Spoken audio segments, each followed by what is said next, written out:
Estamos começando um novo livro. Esse livro, Guerra no Além, vai nos mostrar a interação entre os dois planos da vida, em especial nos períodos de conflito, de guerras.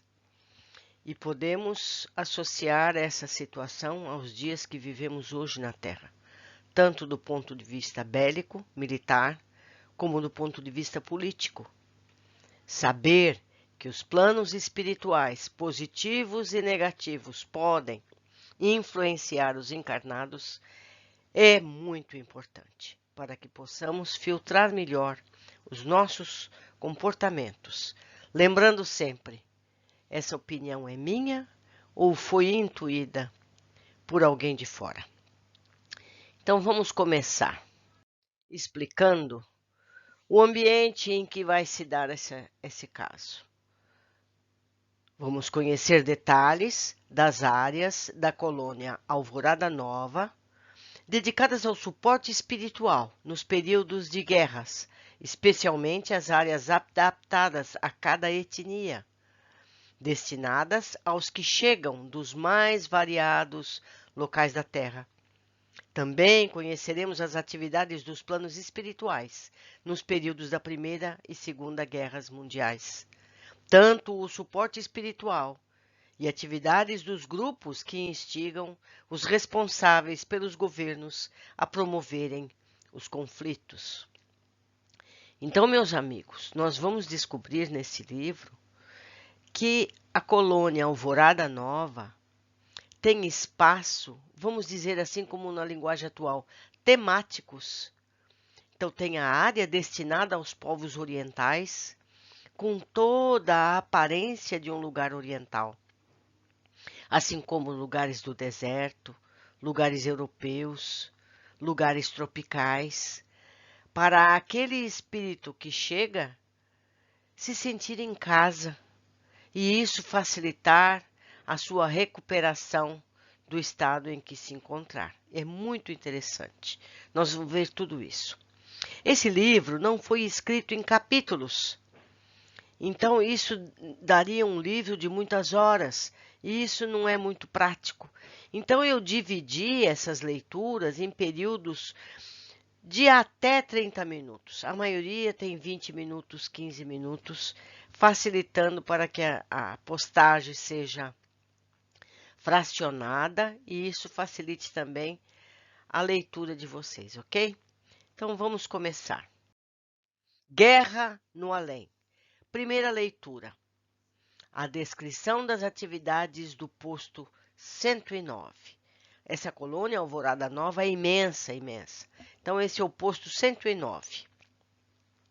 Quem chegasse ao portão de entrada do posto de socorro número 109 era imediatamente recebido por uma figura sem par, cuja imagem avista-se desde longe, como se fosse um ponto luminoso, surgindo do nada, que se tornava cada vez maior na medida em que se aproximava do visitante.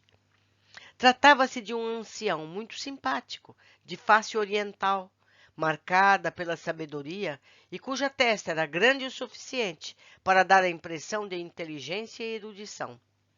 Usava um manto róseo por cima de uma veste branca. Carregava um cajado dourado, brilhante. Suas sandálias compunham-se de tiras finas, leves e alvas, formando um conjunto tão harmônico com seu traje singular que lhe dava um suave toque de campônio. O dirigente do posto fazia questão de receber os visitantes pessoalmente. Mantinha a forma perispírita de sua última reencarnação na crosta, de monge budista. Tinha a fala mansa e pausada, agradando e encantando a atenção dos seus ouvintes, além de se mostrar igualmente aprazível e cuidadoso na escolha das palavras para motivar o seu discurso. Chamava-se Shin, nada mais que isso, tão singelo quanto agradável de ouvir. Por vezes vinha sozinho ao portão principal, noutras fazia-se acompanhar de alguns companheiros, todos semelhantes trajado, de fisionomia serena e plácida. Esse poço de Alvorada Nova era o maior e mais complexo. Tinha as várias partes e cada uma delas possuía uma finalidade específica. Quando os espíritos voltam ao mundo do qual saíram para reencarnar, precisam de adaptação e reequilíbrio, pois nem sempre o desencarne ocorre tranquilamente, contando com a resignação do ser na sua despedida do plano físico. Há os que, inconformados, não aceitam retornar à pátria espiritual, ou mesmo julgam-se traídos por estarem partindo muito cedo. Outros, por terem mantido durante muitos anos a postura de não acreditar na existência da vida após a morte, costumam chocar-se quando reingressam no plano imaterial. Alguns, por estarem extremamente vinculados ao materialismo ou possuírem conduta flagrantemente oposta à maioria dos ensinamentos cristãos, quando desencarnam, não seguindo para o umbral ou permanecendo na crosta vagando, são recolhidos por mensageiros das colônias e encaminhados para postos de socorro que circundam o planeta e ficam em zonas umbralinas. Não podem todos esses seguir direto a uma cidade espiritual, visto não terem preparo para integrar-se de imediato à vida ali existente. Precisam de adaptação e reequilíbrio. O posto de socorro número 109 tinha a estrutura ideal para receber espíritos vindos de todas as partes do globo, pois composto de unidades separadas, mas não isoladas, cada qual buscando reproduzir os vários cenários e ambientes existentes na crosta terrestre, de modo a tornar mais fácil a estabilização dos que aí entram encaminhados. O encarnado que deixa o mundo físico na África e outro que o faz no Japão, por exemplo, terão diferentes contextos de vida e experiência. Portanto, até que se adaptem à existência espiritual, são recebidos dentro desses diferentes cenários, possibilitando-lhes uma rápida recuperação. Por outro lado, os postos de socorro, situando-se em regiões do umbral, não deixam de sofrer assédio por parte das entidades inferiores e, por tal razão, possuem baterias magnéticas, sistemas de proteção que rechaçam tais ataques. Em época de conturbação no plano físico, tal como acontece quando existem guerras, o mundo das trevas também fica agitado pelo grande número de espíritos que desencarnam violentamente na crosta. Quando visitei pela primeira vez esse posto de socorro, dirigido por Shin, fiquei surpreso e impressionado. A Coordenadoria Geral de Alvorada Nova envia periodicamente alguns grupos para estagiar e conhecer os postos de socorro vinculados à cidade espiritual. Numa dessas ocasiões, eu estava incluído. Saímos da colônia num trem hermeticamente fechado, que percorreu as zonas umbralinas das várias camadas fluídicas acima da crosta até chegar à primeira, onde se situa o posto a ser visitado. Não conseguíamos sentir como era o clima fora do veículo, pois no seu interior brilhava perene uma luz tênue na tonalidade verde clara, num ambiente tranquilo e estável. O visor, dentro da cabina, exibia projeções das imagens externas e víamos um lugar bastante escuro, cujas cores predominantes eram cinza, preto e roxo. A vegetação rasteira e irregular tinha uma tonalidade escura, impossível de definir, com algumas árvores retorcidas. Vez ou outra, um retâmpago cruzava o cenário, diante das fortes cargas magnéticas negativas que ali predominavam, entrecruzando-se. Percebíamos então vultos andando no meio da paisagem soturna. Eram criaturas disformes que se escondiam à medida que o trem passava. O percurso era tortuoso. Tínhamos a impressão de que o transporte começava a seguir por uma grande descida. A escuridão exterior tornava-se cada vez mais intensa. A magnetização interna da cabine, em consonância com a alta tecnologia do mundo espiritual, continuava permitindo a viagem mansa e sem sobressaltos. Aos poucos, na tela de projeção, começava a surgir o branco perolado, matizado de tons prateados, até atingir o azul, com pontos em prata brilhante. Era a imagem dos canhões de luz existentes nas 4 extremidades do posto de socorro, os quais emitiam para o alto esferas brilhantes e magnetizantes. Eram luminosas e perolizadas, cortando o céu negro e explodindo ao se encontrarem, liberando tonalidade prata, contínuas como se fossem colares de pérolas saindo dos canhões.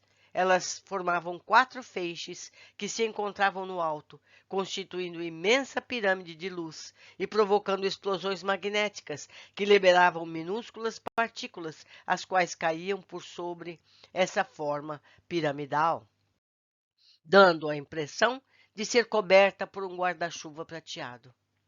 Quando o posto recebe visitas de fora, para sinalizar a sua localização aos trens que vêm pelo umbral, os canhões não ficam permanentemente em atividade, emitem as suas luminosidades.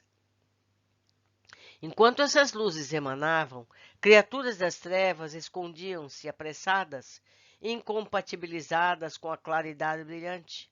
Essa era também a forma de proteção do lugar. Ao redor desse posto, um raio de 20 quilômetros, não havia edificações umbralinas, pois nenhum espírito dessa região suportaria viver próximo à cintilação intermitente desse local. A luminosidade interna do posto era permanente. O solo e cada uma das suas construções pareciam ter brilho próprio, um bálsamo para os olhos e para o espírito. Quando descemos do trem, fomos encaminhados a uma sala de adaptação, que ficava logo na entrada principal, pois ingressaríamos num ambiente com vibração diferente e especial. O transporte entre o posto e a colônia Alvorada Nova fazia-se também pelas cápsulas de comunicação intermitente, as CCIs, pequenos veículos condutores em formato cilíndrico com as pontas arredondadas. Da cidade espiritual controlava-se o fluxo dessas cápsulas, fundamentalmente utilizadas para o transporte de poucos passageiros ou utensílios. Antes de sairmos de nossa base, recebemos algumas explicações essenciais sobre o posto que iríamos visitar. Disseram-nos os dirigentes da colônia que ele entrara em funcionamento havia muito, mas ligara-se especificamente a Alvorada Nova em meados de 1992 e situava-se sobre a região amazônica do Brasil. Vejam, amigos, temos aqui algumas informações interessantes. Então, esse posto que nós vamos visitar é muito antigo, mas em 1992 esse posto se associou à Alvorada Nova e ele está sediado na região amazônica do Brasil. Vamos seguindo. Este posto diferencia-se dos outros 2 de Alvorada Nova. E aqui o autor material nos diz que no capítulo A Casa de Repouso, do seguinte livro, Alvorada Nova, que já foi lido nesse canal, explica mais sobre esse local. Vamos ler novamente sem a nota. Esse posto diferencia-se de outros 2 de Alvorada Nova, que recebem geralmente espíritos menos preparados e esclarecidos. Este abriga entidades que estão quase aptas a residirem em uma colônia espiritual, mas precisam ainda de algum tempo para atingir o reequilíbrio necessário, encontrando um habitat semelhante àquele em que viveram no plano material. Aqui eles têm condições de recobrarem-se mais rapidamente. Os espíritos que para aí vão adormecidos ficam em dormitórios e não em câmaras de retificação, como nos outros 2 postos. Desencarnados, mais preparados, seguem diretamente à cidade espiritual e não passam por esses postos. Esse posto de socorro possui em seu centro duas unidades específicas: unidade geográfica integrada e unidade oceânica. E ao redor destas, outras 6, que correspondem aos continentes do globo. As imagens detalhadas estão adiante. Unidade de confraternização da Europa, Unidade do Sol Nascente, do Oriente, Palácio das Águas, que é o Oriente Médio, Núcleo dos Pássaros, que é a América do Norte, Unidade de Integração, que é a América do Sul e Oceania, e o Núcleo Dourado, que é a África. Vemos aqui a planta desses centros todos. Então, nesse desenho, nós podemos ver a visão geral do posto de socorro 109. Primeiro, nós vemos os canhões de luz, associado ao número 1, que estão nos 4 cantos. A é a unidade geográfica integrada. O item B é a unidade oceânica. O item 2 é a unidade de confraternização, que é da Europa. O posto 3 é a unidade do Sol Nascente, que abriga os povos do Oriente. O 4, que é o Palácio das Águas, abriga o Oriente Médio. O núcleo 5 é o núcleo dos pássaros, que abriga os que vêm da América do Norte. O item 6 é a unidade da integração, que abriga os povos da América do Sul e da Oceania. E 7 é o núcleo dourado, que abriga os povos da África. Então, temos aqui tudo muito bem explicadinho, não é, meus amigos? Vocês podem parar o vídeo e olhar cuidadosamente esse quadro para entenderem as descrições mais adiante. Cada uma delas retrata no seu interior cenário semelhante ao que existe no plano material, em particular dessas 6 regiões. O posto 109 tem 4 vezes o tamanho de cada um dos outros 2, a capacidade para abrigar ao mesmo tempo 1 milhão de espíritos. Então, meus amigos, vocês podem imaginar o tamanho não só do posto 109, mas de cada núcleo que abriga as pessoas que para lá vão. Então, quando verem a descrição, vocês imaginem que esse prédio, entre aspas, é imenso. Estando dentro, nós não poderemos ver tetos e paredes, porque ele é construído de forma a aparecer o local exato desse habitat. Mas vamos continuar a leitura.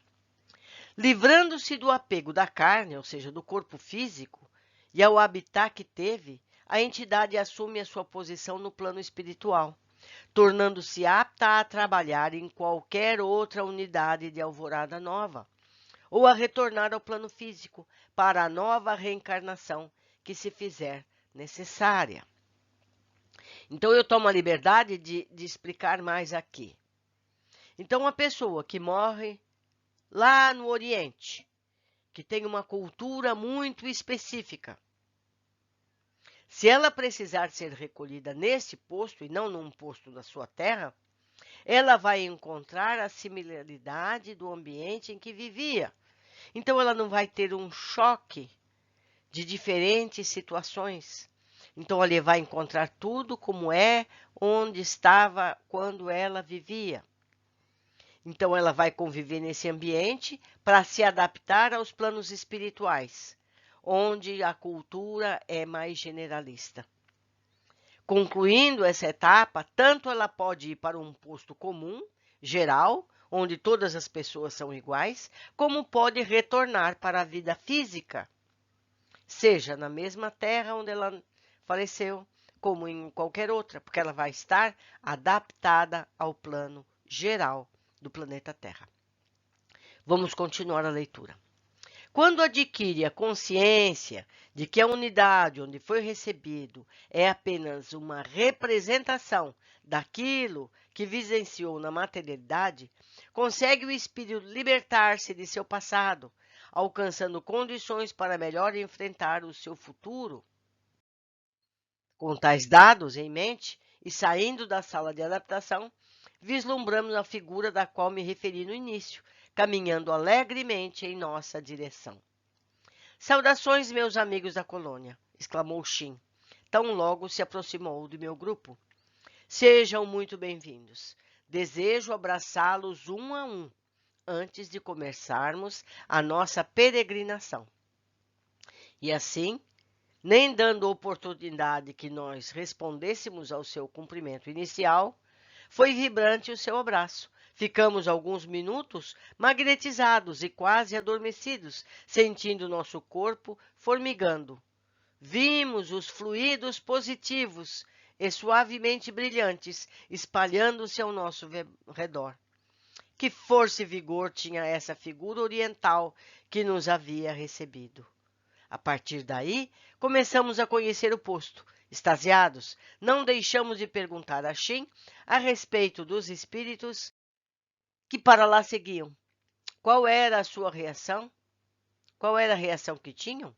Como eram recebidos? Quanto tempo ficaram no setor destinado ao seu país?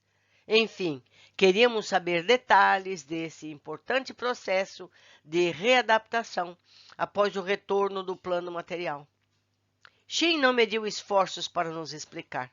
Começou cantando-nos a história de Ika, que desencarnou na conturbada África do Sul. Seguiremos com essa história de Ika no próximo vídeo. Deixo aqui meu e-mail para que possam fazer contato. Podem também deixar comentários na área abaixo aqui do vídeo, específico para isso.